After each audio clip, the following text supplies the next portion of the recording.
Good morning, everyone, and thank you so much for this opportunity to speak about my beloved Cayman Islands. And a warm Cayman kind welcome to all. This morning I know we have a short slot and we're a little bit behind, so I wanted to get right into what's happening in Cayman. So this morning we'll cover our performance to date, what's happening in Cayman over the next 4 months, our points of entry update, that includes cruise and airport, and new developments. We're having a stellar year in the Cayman Islands. We're up 10% over 2013. As of July, we welcomed 249,684 visitors by air. We are also having a fantastic year with cruise, and our statistics are available on the CaymanIslands.ky website. And we're happy to share the website with you that would include all of our historical data and up-to-date information on air and cruise arrivals. But this is just a quick synopsis of our trend. We have seen a significant increase year over year since 2009, and we're cautiously optimistic as our trends say that this year might be a conservative, not banner, as we ended last year 7.4% up over 2012. So we're being very cautiously optimistic that we're able to exceed our target. So what's happening in Cayman? And I just wanted to provide a list here so that it's all on the same page. I know that many of you are very familiar with Cayman, so we're happy to provide beautiful images following the presentation today. We like to describe ourselves as the culinary capital of the Caribbean. We have over 150 restaurants in the Cayman Islands, and this October, the Cayman Islands Tourism Association, with its membership, will host Restaurant Week. That would include pre-free menus, value-driven menus on offer, in addition to a cocktails week, which debuted last year. So a very exciting time in Cayman in our shoulder season to offer value to our visitors as well as our residents. Our annual Pirates Week Festival kicks off in November, the 6th through the 16th. And this is an opportunity for us to showcase our culture through Heritage Days, in addition to street dances, our local food, once again, fireworks. It's a very vibrant time as we enter our winter season. The weather's cooler, everything is an outdoor type of event. We benefit very much from destination weddings and honeymoons, and to remain top of mind with the wedding business influencers, we sponsor Engage, a wedding summit, and that's being hosted this November 17th through 20th. It's a 2-day summit, and it offers educational as well as inspirational programs and speakers. The lineup has over 40 speakers for a 2-day period, so it's very action-packed, and we're able to also showcase the island, so there's on-island activities for those that participate. And I'm happy to say that the event is sold out, so we have 350 people that will be attending this November for the Wedding Summit. Cayman Islands Marathon. This event is very close to me because I've watched it grow from 200 runners. Now we're on pace to welcome 1,400 runners. And that's a mix of residents as well as international runners. But it's one of our main sports tourism events in the Cayman Islands, hosted on Sunday, December 7th. And Cayman Cookout, once again, we have a lot of restaurants. Our tourism product is based on getting out, seeing the island, experiencing different parts of the island as well as the cuisine.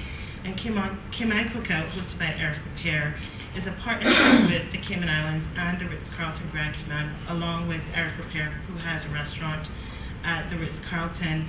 And he brings in all of his friends, Anthony Bourdain, Jose Andres, to wine and dine amongst our visitors and residents who would like to partake in the weekend. And that's happening January 15th through 18th, 2015. So this is just a synopsis of our anchor activities over the next 4 months. Points of entry update. So getting right into it, we are undertaking a cruise berthing project. But before we get into how we're going to develop and what the concept is going to be like, we're carrying out an environmental impact assessment. This covers sediment travel, where the sand goes, sea life, how are we going to deal with potential dredging, etc. Very important study to allow the decision makers to understand and balance how we will expand and enhance the cruise experience, as well as being sensitive to the natural environment. So this is where we're at, and hopefully we're on target to complete the EIA by the end of this year. Airport redevelopment. So with increasing air arrivals, we also have an aging airport. And this one is a very main focus for our visitor experience, in that we will redevelop our airport, but it'll be post-winter 2015. So in May 2015, we'll undertake an expansion of the Owen Roberts Airport in Grand Cayman. However, there's some measures that have to take place for us to have a thriving, positive visitor experience for 2015. So what we've decided to do is provide shading. So we've expanded the shading leading into our arrivals lounge for immigration.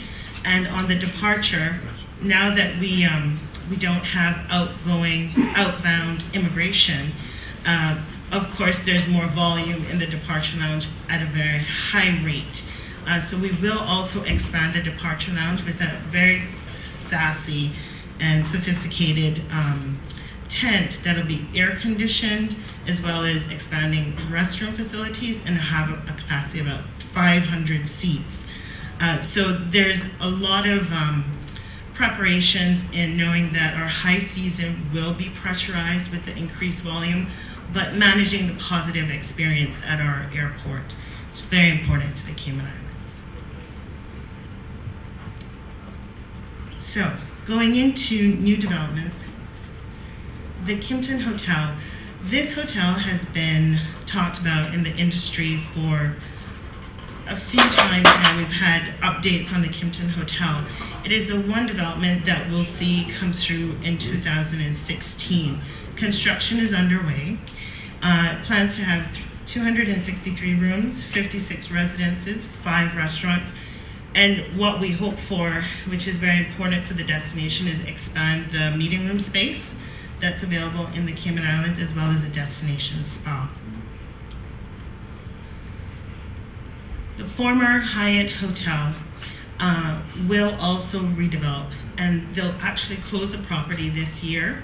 So in the short term, the existing beachside will expand 2 floors. So it'll go from 50 rooms, 50 odd suites, to 78 suites. And then the main land property will also be reconstructed. A brand has not been identified at this time, but we do know that the ownership has plans to close the property this year for the redevelopment.